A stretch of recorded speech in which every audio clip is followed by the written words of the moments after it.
வணக்கம் நண்பர்களே. நான் ஒரு கதை கதை எண் 69 பாகம் 5 நின்று கொன்ற தெய்வம். படைத்து சொல்பவர் எஸ் தண்டபாணி, பொள்ளாச்சி.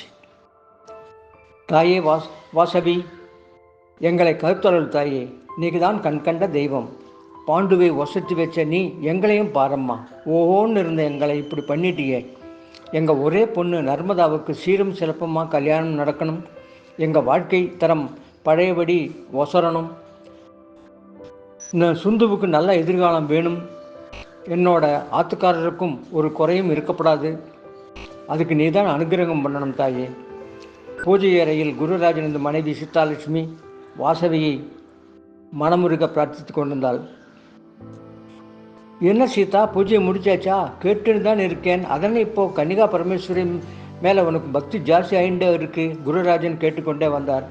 ஏன்னா அந்த அம்பாவை நம்ம கும்பிடக்கூடாதா? அவள் அந்த ஒரு குலத்துக்கு மட்டும் சொந்தமா என்ன?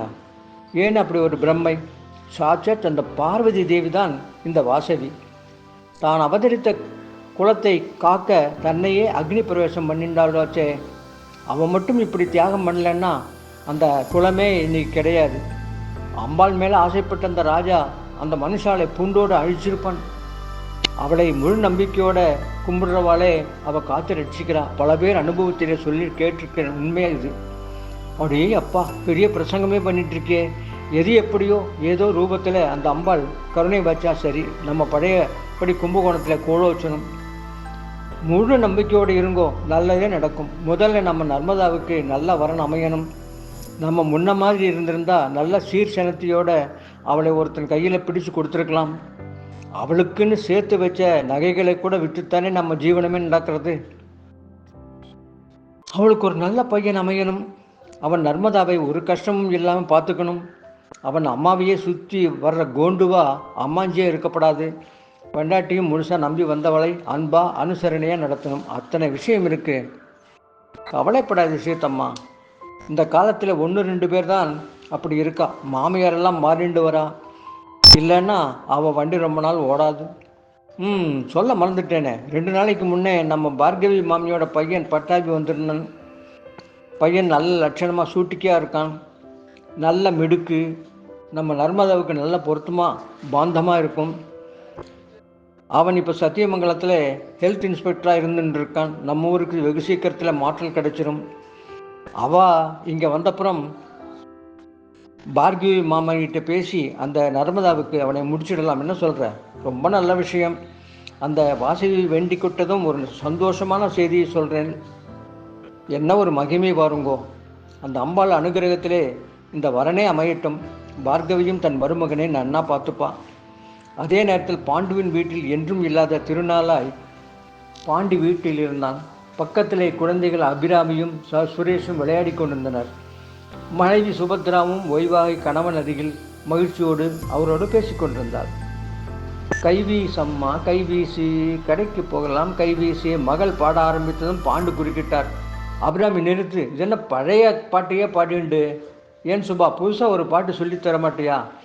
இருங்க, அவசரப்படாதீங்க, முழுசாக கேளுங்களேன். நீ பாடு அபிராமி. பாட்டை கைவீசம்மா கைவீசி, கடைக்கு போகலாம் கைவீசி, கம்ப்யூட்டர் வாங்கலாம் கைவீசி, காலத்து வெல்லலாம் கைவீசி. எப்படிங்க நம்ம அபிராமியோட பழைய பாட்டு? அருமையான இடைச்சுரைகள் இந்த பாட்டு. இந்த காலத்து பிள்ளைங்கக்கிட்ட பேசி ஜெயிக்க முடியாது. ரொம்ப சந்தோஷமாக இருக்குது.